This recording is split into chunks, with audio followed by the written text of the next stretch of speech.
자, 오늘 이재명 대표가 사실상 마지막 유세였다. 근데 이거 어떻게 될지 몰라요. 이유는 뭐냐면 오늘 유세장에서 그랬거든. 내일 재판 안 갈 생각도 있다. 아. 그러면서 언급한 곳이 진주갑이에요. 진주갑. 생각지도 못한 곳에 이게 물론 안 갈지 안 갈지 몰라요. 근데 저 갈상돈 민주당 후보가 박태출을 박빙으로 따라잡았다는 여론조사가 나온 듯해요. 이렇게 말해야죠. 그럴 가능성이 있기 때문에 사실 이재명 대표 마음은 너무 진주로 가고 싶은 거예요. 그렇죠. 근데 이놈의 재판부가 어떻게 총선 전날 재판을 잡습니까? 이거는 다분히 의도적인 거라고 생각합니다. 그러니까 늘 이야기하는데 우리가 지금 검찰에만 계속 정신을 팔고 있는데 사실 검찰의 그 난폭한 행동 뒤에는 사법부의 동조가 함께 있거든요. 얼마나 오만해요. 형사재판을 해야 돼. 이 형사재판이 중요하니까 야당 대표 보고 나오라는 거예요. 이 오만함. 결국 법이라는 거는 국민들의 의지가 모여서 그 의지를 판사라는 사람들이 대리 집행하는 것에 불과해요. 그 과정에서 국민들이 직접 심판하는 과정을 지금 거치고 있는데 국민들이 직접 심판하는 과정보다 소수의 엘리트 판사, 엘리트인지 아니도 솔직히 잘 모르겠어. 이 판사들이 우리가 판단할 거니까 이거 중요하니까 나와. 이 오만함. 거기에다 대놓고 안 나오면 강제 구인하겠다라고. 그러니까 뭐 검찰이 뭐 반발해서 사실 재판을 받는 이재명 대표님 입장에서 판사한테 뭐라고 하긴 힘들죠. 판사한테 뭐라고 하긴 힘든데 아니 검찰이 반발해도 굳이 불필요한 절차에서는 피고인 안 나오라고 해도 되거든요. 그리고 사실 재판을 하다 보면 여러 가지 이유에서 피고인이 못 나온다든지 뭐 이런 경우가 생겨요. 이런 경우가 생겼을 때 사실 이런 식으로까지 강하게 이야기하지 않거든요. 강제 구인하겠다는 거는 바꿔서 말하면 구속하겠다는 거예요. 그거는. 근데 피고인이 현재 하고 있는 입장뿐만 아니라 피고인의 지위도 있는 건데 그럼에도 불구하고 재판해야 되니까 나와. 이게 무슨 짓이냐고요. 진짜. 네. 근데 이제 이재명 대표하고 한동훈의 일정을 한번 보시면 지금 막판 가니까 막 소위 이제 한동훈 같은 경우도 이제 막판에 가는 곳은 다 의미가 있는 거예요. 압도적으로 지고 있거나 압도적으로 이긴 쪽은 안 갑니다. 이재명 대표 오늘 일정들을 보면 개항을 해서 이제 자기 지역구에서 조금 하시다가 동작을, 영등포을, 종로, 중구 송동을, 서대문갑, 양천갑, 인천 동구 밑절구를 개항을까지 가요. 근데 이제 오늘 제가 이 웹자보를 보면서 느낀 점이 우리는 이제 매일매일 이재명 후보의 유세 일정을 보면서 이게 지금 분 단위로 계속 쪼개져 있는데 이거는 굉장히 그 선거 구조, 그러니까 내가 대표가 나타나면 바로바로 옮길 수 있도록 쫙 짜여져 있다는 게 보이거든요. 구조상 굉장히 잘 돼 있다는 게 보이는데 한동훈이 유세 현장 가는 스케줄은요. 일단 웹자보가 없어요. 그리고 저렇게 텍스트로만 돌아다니는데 정말 특이하고 차별점은 뭐냐면 국민의힘은 자 10시부터 국민의힘으로 광주 살리기, 국민의힘으로 이천 살리기, 국민의힘으로 안성 살리기 이렇게 후보가 이름이 없어요. 아니 사람이 왜 아니 본인이 국민의힘 입장이야 봐 한동훈 오는데 홍보하고 싶겠어? 아니 그래서 국민의힘에서 어떤 후보를 지지하러 오는지가 안 나온다는 거예요. 지금 나는 국민의힘 입장에서는 엄청 애쓰고 있는데 후보를 지금 이렇게 가려주는 웹자 이렇게 텍스트를 만들어서 돌리더라. 굉장히 웃깁니다 이거는. 자 그렇다 치고 네. 뭐 이렇게 아주 쓸데없는 데 집중하지 마요. 다 깊은 뜻이 있겠지. 한동훈만 돋보이고 싶은 거 아니야? 아니 우리 웹자 정말 잘하고 있다. 그렇지. 네. 오케이. 자 동작을이 7번째 갔습니다. 아 이거 재판부 피해자야 내가 봤을 때는. 오지 말라고 하면 더 가고 싶거든. 아니 그리고 내가 봤을 때 이거는 재판부가 꼼꼼하게 엿먹인 거야. 그거 왔다 갔다 하는 길이거든.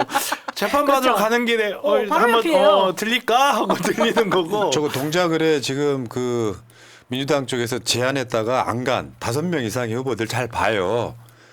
유삼령은 지금 전국적 지명도가 생겼어. 그렇죠. 맞아. 진짜 저렇게 신경 써줄 줄 몰랐겠죠. 이재명 좀 그만 나오라 그래라면서 정말 나경원이 소리를 지를 정도로. 아니 실제로는 이제 유세장에 가고 저렇게 비슷하게 말을 했죠. 네. 페이스북에도 여러 번 쓰고. 네. 현실은 지금 여론조사가 박빙인 거 맞아요. 20% 이상 이기고 있던 여론조사를 다 까먹었습니다. 그래서 심지어 이기고 있는 여론조사가 나오기 시작했어요.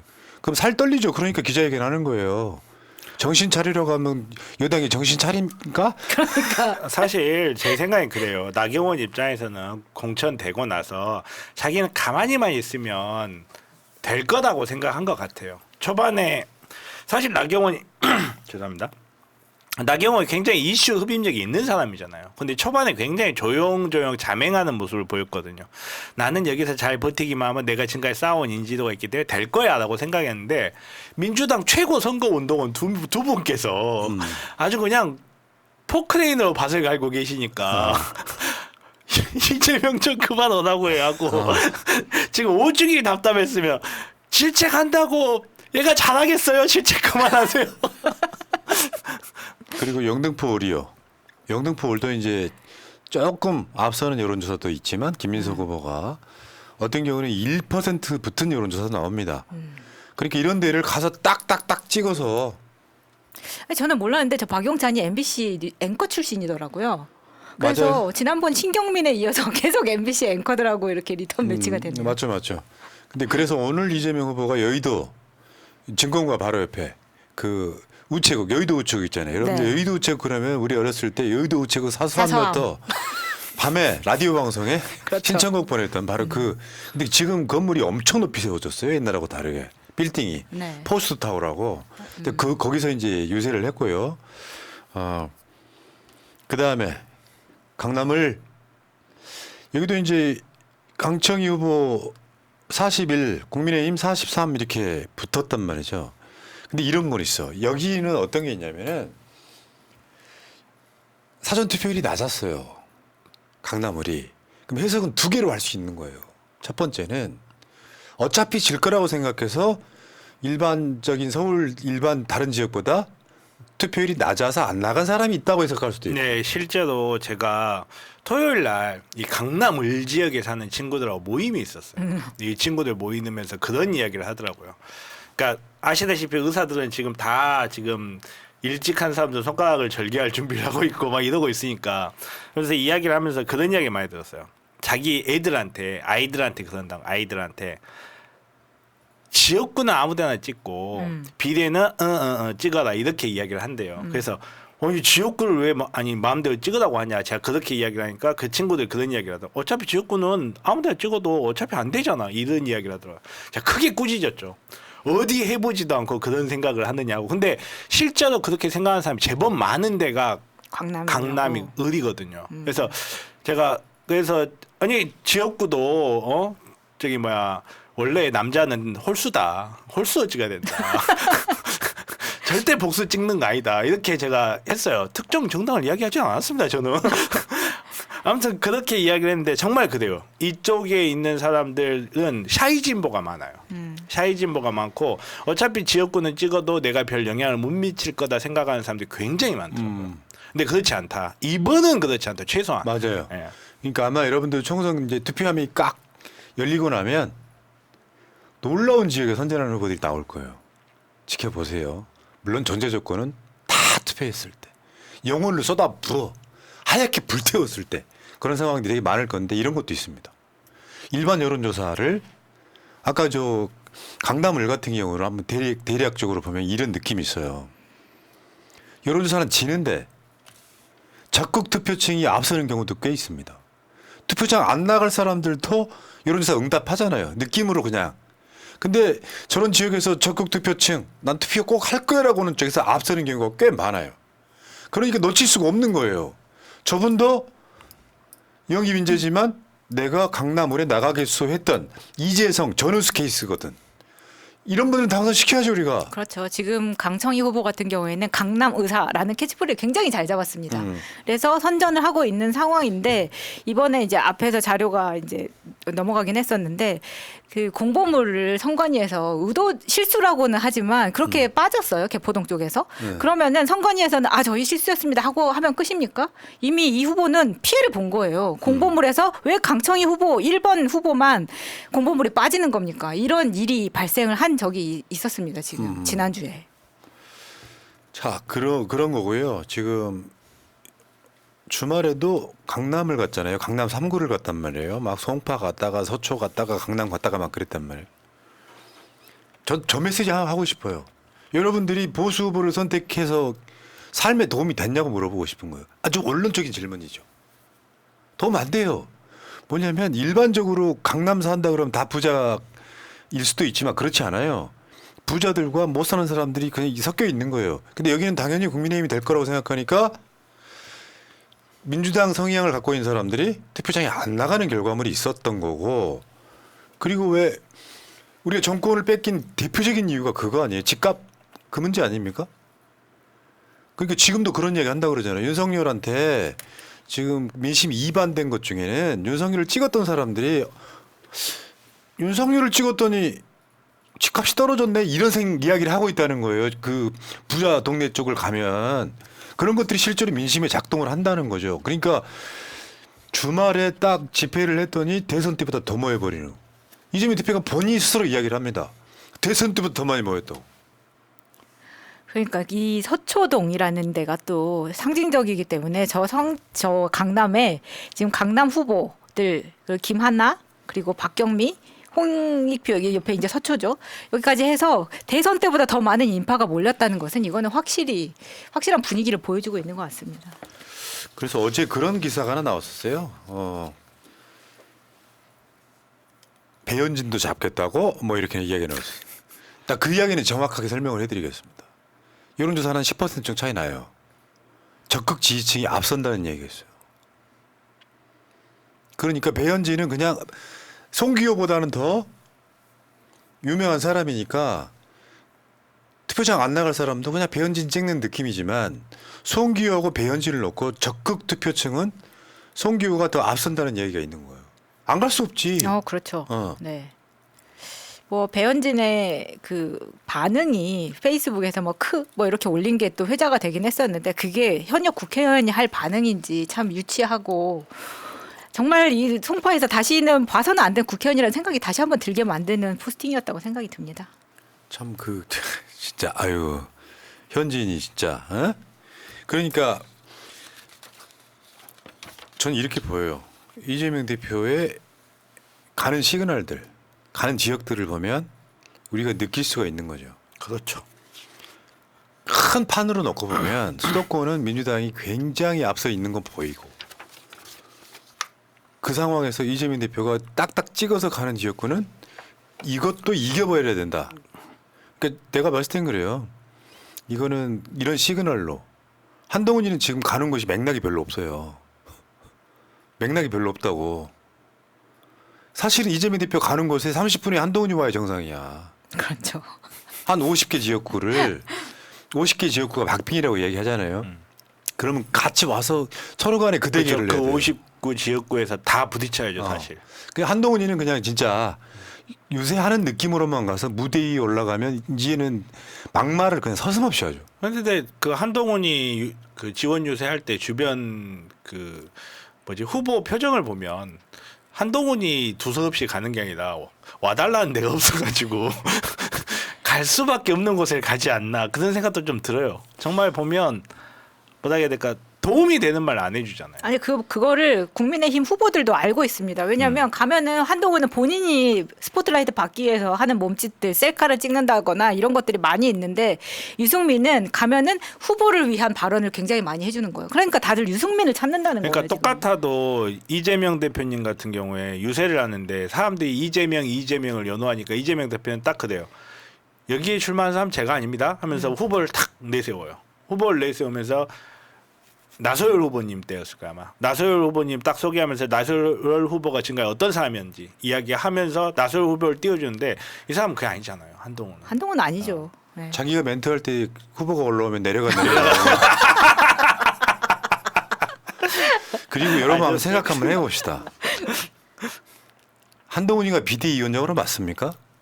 한동훈을 비대위원장으로 꽂은 이유는 그쵸? 윤석열이 다른 정치인들 못 믿겠다. 근데 한동훈 자체는 윤석열 아바타의 이미지가 있잖아요. 그러니까 한동훈을 보면 윤석열이 생각나는 거예요. 윤석열 심판선거인데. 그렇죠. 윤석열 심판선. 한동훈이가 비대위원장 오면서 표를 저는 몇백만 표 까먹었다고 생각해요. 엄청나게 까먹고 본인의 역량을 떠나가지고 윤석열을 지워야 될 거 아니야. 윤석열 심판선거인데. 근데 윤석열이는 이봉규 TV나 보면서 자기가 이길 거라고 지금도 확신하는 애. 그럴 것 같아요. 어. 자기가 물가 잡았다고 생각하는 거 보면 충분히 그러고도 남죠. 그러니까 우리들 뇌피셜로 이 지역은 한 2% 차이로 붙었으니까 우리가 이길 거야라고 하는 것에는 뭐가 들어있냐면 우리는 여기도 한번 이겨보자라고 하는 절박감이 들어있는 거고 저쪽은 이런 데는 사실 샤이 보수가 있어가지고 투표장에 다 나올 거야라고 생각하는 뇌피셜만 작동하는 건데 샤이 보수 한번 얘기 한번 해볼까요? 샤이 보수란 말은 샤이가 부끄럽다는 뜻이잖아. 나는 윤석열 찍은 게 부끄러운 사람들이에요. 그런 사람들이 투표장에 적극적으로 나오겠습니까? 우리들처럼. 이번 총선 우리가 지면 우리 방송도 문제가 생긴다고 할 정도로 절박함으로 막 투표 독려하는 거랑 같아요? 샤이 보수 부끄러운데? 그런 뇌피셜이라 그러면 총선 투표율 100% 나오지. 일반적으로 별 관심 없는데 관성적으로 윤석열을 찍었는데 이게 장사도 잘 안 되고 여러 가지로 불편하고 힘들어. 에이씨 그렇다고 내가 민주당은 못 찍겠고 그냥 이번에 투표 포기한다는 사람이 속출해 있는 상황이란 말. 거기에 윤석열 아바타 하나가 저 투표장 돌아다니면서 무슨 공약을 하는 것도 아니고 이재명 조국만 때리고 자빠졌는데 그게 이뻐 보입니까? 천하의 멍청한 것들이 앉아갖고 투표를 저렇게 하고 있는 거야. 얼마나 감사해요. 너무 좋아요. 그리고 제가 계속 말씀드려오지만 얼마 전에 그 공약 분석 방송을 했더니 댓글이 이런 게 달렸어. 지금 공약 분석 방송할 때가 아니래요. 네. 뭐 해야 돼요?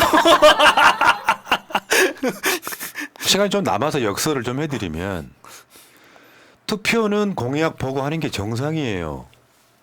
근데 윤석열이 대선 후보로 나왔을 때 공약에서 압도적이었던 이재명 공약 아는 분 별로 많지 않습니다. 아는 분 많지 않죠. 그게 네거티브 선거 떠는 예를 들면 막 줄리냐 아니냐 이런 논쟁으로 가버리면 우리가 진짜로 지는 선거예요. 내가 투표를 해서 세상이 어떻게 바뀌고 내가 어떻게 좋아지는지 소위 말하면 계급 투표를 지금도 못하고 있는 상황인데 이재명 대표가 강남에서 보수 후보를 선택해서 당신들 삶에 도움 됐냐고 묻는 것은 계급 투표하라는 뜻이에요. 사실 많은 사람들이 공약을 보고 그 공약을 전체를 이해할 수 있는 사람이 몇 명이나 될까요? 그 공약대로 이행됐을 때 나의 삶에 과연 긍정적 변화가 많을지 부정적 변화가 많을지 이거를 정확하게 이해할 수 있는 능력은 가진 사람 많지 않아요. 그렇기 때문에 공약의 내용보다 후보가 중요해요. 저 사람이라면 지금까지 거짓말을 하지 않았고 지금까지 저 사람의 삶의 행보를 봤을 때 나에게 이익이 되는 정치를 할 것이 틀림없다. 혹은 나에게 이익이 되지 않더라도 미래 우리 사회의 미래를 위해서 도움이 될 것이 틀림없다라는 생각을 하기 때문에 후보를 보고 후보의 지금까지 살아온 가치관이나 후보의 말, 언행을 보고 선택을 하게 되죠. 하지만 기본 베이스는 공약이죠. 그 사람이 뭘 공약을 했고 뭘 약속했는지는 최소한 알아야 25만 원 예를 들어서 25만 원 그 전국민 지원 재난지원에 나온다 했을 때 우리에게 과연 긍정적 효과만 있을까요? 그렇지는 않거든요, 사실은. 물론 대부분 긍정적 효과지만. 하지만 이재명이라는 사람이 서민을 이해하고 서민을 위한 정책을 지금까지 펴왔고 과거에 이 사람이 전국민 재난지원금을 지지해서 지원했을 때 우리에게 어떤 삶의 이익이 있었다는 걸 기억해내고 이재명을 지지하는 것처럼 공약을 다 외울 수는 없어요. 우리가 다 이해할 수도 없고. 하지만 알고는 있어야죠. 그래야 다른 사람한테 소개할 수가 있어요. 그러니까 이재명 대표 공약이 예를 들면 뭐 부자들 공약이 없다 이런 것도 아니에요. 저는 이재명 대표를 보려면 경기도지사 때를 봐야 돼요. 오늘 나온 것 중에 외국인들 토지 거래할 때 허가받아야 되는 토지 거래 허가제라는 걸 이야기를 했거든요. 대한민국에 땅 사는 사람들 상당수가 중국 사람들이에요. 그 경기도지사 때 한 겁니다. 그 사람들이 잘 몰라요. 논란만 갖고 무대 위에서 한동훈이 막말한 것만 보도를 해요. 그렇죠. 그 JTBC가 지지난주에 그랬잖아요. 공약은 사라지고 막말 논란만. JTBC 공약 보도 안 합니다. 어느샌가 그렇게 돼버렸어요. 그거는 정말 100% 언론의 문제예요, 진짜로. 말초적인 기사 써가지고 누가 막말했다다 이거 가지고 클릭 장사 해먹으려는 진짜 언론의 얄팍한 수단인데 그럼에도 불구하고 우리가 최소한 새날 보면서 깨어있는 시민이다라는 이야기를 하려면 최소한 그 사람이 어떤 공약을 냈고 그 공약은 어떤 취지에서 낸 것이다 정도는 이해를 해야죠.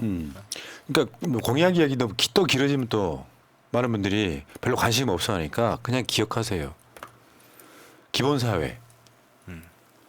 사람이 사람으로 태어나서 아주 기본적인 것은 국가가 해주자 이런 개념이에요. 그러니까 제 초등학교 때 북유럽이라든지 북유럽뿐만 아니라 특히 중동의 산유국들 이런 나라들 볼 때만 우리가 항상 부러워했던 말이 있잖아요. 요람에서 무덤까지. 그거 우리도 하자는 거예요. 왜 못해 우리가? 돈이 없어. 아 윤석열이 있어서. 그러니까 윤석열 치우자고. 그래서 여러분들 생각하는 것보다 지금 저는 변화의 바람이 불고 있다고 생각해요. 찌고주 봤더니 도움되는 게 없는 거예요. 진짜 부자들한테만 종부세 깎아주는 정도는 할 수 있겠죠. 강남에 부자 숫자가 많을까요? 부자가 아닌 사람 숫자가 많을까요? 부자가 아닌 사람 숫자가 많아요. 간단하게 한번 생각해봐요. 여러분들 솔직해집시다. 아파트 가격이 올라서 자기 자산이 좀 높이 올랐다고 생각하지만 그건 자기 재산이 아무 아니에요. 의미가 없어요. 근데 그 아파트 가격마저도 윤석열이 올리지를 못하고 있잖아. 그러니까 절대 다수의 강남 사람들 입장에서 사실은 왜 그저 부모들이 내가 강남에 사는데 꼴랑 아파트 하나 갖고 있어. 자기 자식들한테 결국에 나중에 집값이 높으면은요. 자기 자식들 집값 해주면서 그거 다 날려요. 문제는 내 자식을 위한 세상을 만들어 줘야 될 거 아니에요. 이제 각성할 때가 됐다 이런 이야기죠. 그러니까 강남 3구에 이재명 대표가 계속 가는 이유도 그거랑 연관이 있다. 만방으로 깨지면 안 간다니까요. 민심이 스멀스멀 올라오기 시작하는 거예요. 입장 한번 바꿔 생각 한번 해봐요. 강남 3구에서 한 2석 정도만 국민의힘 가져간다고 생각해봐요. 세상이 뒤집어지는 거예요. 그거. 그리고 여러분들이 뭐 하실 거냐. 여러분들 강남 3구에 지인 있어요. 지인 있다고. 정말로 전화 오랜만에 한번 하십시오. 절박하다. 이번에 이재명 민주당 찍어달라. 할 수 있는 거잖아요. 국민들 70%가 아직 투표를 안 했습니다. 할 수 있는 겁니다. 새날 방송 보고 있을 때가 아니라는 얘기 여러 번 드렸죠. 지금 전화하십시오. 나가셔도 돼요. 정말로. 우리 총선 절박하게 이겨야 돼. 여러분들이 행동해 주실 때 세상은 바뀐다. 야, 어쨌건 지금 선거 이야기를 조금만 더 해보면요. 투표하면 세상이 경천동지할 일이 벌어질 거예요. 그래서 투표율 70% 넘으면 저는 문제는 사전 투표율만 높아. 근데 본투표율이 안 높아. 그래도 민주당한테 유리하다고 생각해요. 제 입장은 그렇습니다. 어찌됐건 이번 선거는 윤석열 심판이라는 그 큰 틀에서는 절대 움직일 수가 없기 때문에 하지만 그래도 많이 투표해야죠. 투표는 그런 거라니까요. 투표는 절박한 쪽에 나가서 이기는 거고요. 절박의 의미보다는 복수하고 싶은 거야. 그렇죠. 복수죠. 날마다 700대 이상, 그러니까 2년 동안 700대 이상의 뺨을 맞았단 말이에요. 내가 볼이 이만큼 부어 있어. 어떻게 해? 복수해야지. 나도 기사대기 한번 날려야지. 다시 한번 말씀드리지만 뭐 우리가 할 수 있는 게 뭐가 있겠습니까? 특히나 대한민국이 총기 소지 금지 국가이기 때문에 우리가 할 수 있는 건 투표밖에 없다. 마차님 정치는 포기하신 것 같은데요. 자, 투표하시겠다고 많은 분들이 답을 해주시네요. 자, 이 이야기는 여기까지 하시고 김영일님, 존경하는 푸나성님, 정변 의사님, 공기반장, 유진초이 사대선 춘자님, 너무나 오랜만이죠.